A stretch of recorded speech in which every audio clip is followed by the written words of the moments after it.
आज का हमारा क्वेश्चन है, जब संसद के दोनों सदनों की संयुक्त बैठक में कोई विधेयक निर्दिष्ट या रेफर किया जाता है तो इसे किसके द्वारा पारित किया जाना होता है। Hello guys, welcome to my channel history and polity. आज का हमारा क्वेश्चन है, जब संसद के दोनों सदनों की संयुक्त बैठक में कोई विधेयक निर्दिष्ट या रेफर किया जाता है तो इसे किसके द्वारा पारित किया जाना होता है। ऑप्शन ए है उपस्थित तथा मत देने वाले सदस्यों का साधारण बहुमत। ऑप्शन बी है उपस्थित तथा मत देने वाले सदस्यों का 3/4 बहुमत। या ऑप्शन सी है सदनों के 2/3 बहुमत। या ऑप्शन डी है सदनों का पूर्ण बहुमत। इसका उत्तर ऑप्शन ए होगा, उपस्थित तथा मत देने वाले सदस्यों का साधारण बहुमत। आइए अब इसकी व्याख्या देखते हैं। भारतीय संविधान के अनुच्छेद 108 में दोनों सदनों की संयुक्त बैठक का प्रावधान है। जब संसद के दोनों सदनों की संयुक्त बैठक में कोई विधेयक निर्दिष्ट किया जाता है तो इस विधेयक को दोनों सदनों के उपस्थित तथा मत देने वाले सदस्यों के साधारण बहुमत से पारित किया जाता है। अनुच्छेद 108 के खंड 4। किसी विधेयक पर गतिरोध की स्थिति में दोनों सदनों की संयुक्त बैठक निम्न 3 परिस्थितियों में बुलाई जाती है। पहला, यदि किसी विधेयक को दूसरे सदन के द्वारा अस्वीकृत कर दिया जाता है। दूसरा है, यदि सदन विधेयक में किए गए संशोधनों से सहमत ना हो। या तीसरा है, यदि दूसरे सदन ने विधेयक प्राप्ति के 6 महीने बाद भी कोई कार्यवाही नहीं की है। संयुक्त बैठक का प्रावधान केवल साधारण विधेयक एवं वित्त विधेयक के बारे में ही उपलब्ध है। धन विधेयक एवं संविधान संशोधन विधेयक के संबंध में संयुक्त बैठक का कोई प्रावधान नहीं है।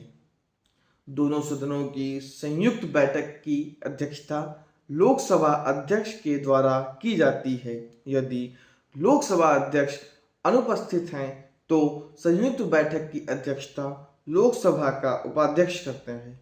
किंतु यदि लोकसभा के अध्यक्ष और उपाध्यक्ष दोनों अनुपस्थित हों तो संयुक्त बैठक की अध्यक्षता राज्यसभा के उपसभापति के द्वारा की जाती है।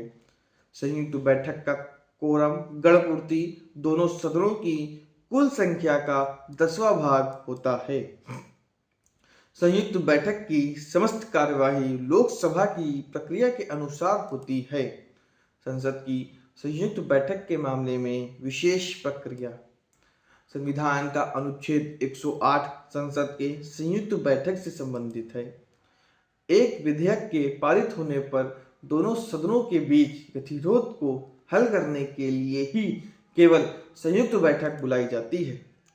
संयुक्त बैठक संविधान द्वारा प्रदान की गई एक असाधारण मशीनरी है जो किसी विधेयक को पारित करने पर दोनों सदनों के बीच गतिरोध को हल करने के लिए प्रदान की जाती है।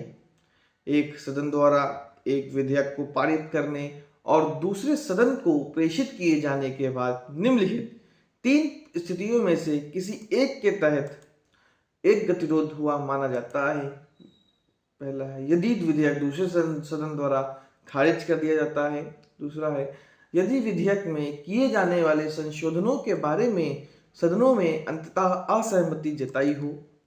या तीसरा है, यदि दूसरे सदन द्वारा विधेयक को पारित किए बिना विधेयक की प्राप्ति की तारीख से 6 महीने से अधिक समय बीत चुका है। इन 3 परिस्थितियों में राष्ट्रपति विधेयक पर विचार विमर्श और मतदान के उद्देश्य से संयुक्त बैठक बुला सकते हैं। 1950 के बाद से दोनों सदनों की संयुक्त बैठक के संबंध में प्रावधान केवल 3 बार लागू किया गया है। सर्वप्रथम दहेज निषेध अधिनियम 1960। चूंकि लोकसभा राज्यसभा द्वारा किए गए संशोधनों से सहमत नहीं थी, इसलिए 6 मई 1961 को एक संयुक्त सत्र आयोजित किया गया था। दूसरी बात, बैंकिंग सेवा आयोग निरसन विधेयक 1977। राज्यसभा ने विधेयक को लोकसभा से पारित होने के बाद खारिज कर दिया था।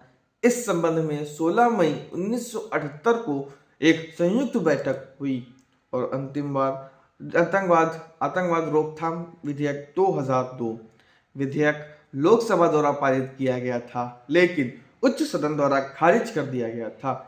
26 मार्च 2002 को एक संयुक्त बैठक हुई। धन्यवाद। अगर आपको वीडियो पसंद आई हो तो आप वीडियो को लाइक, कमेंट और शेयर अवश्य करें तथा ऐसे ही नॉलेजेबल वीडियोस के लिए आप चैनल को सब्सक्राइब अवश्य करें। धन्यवाद।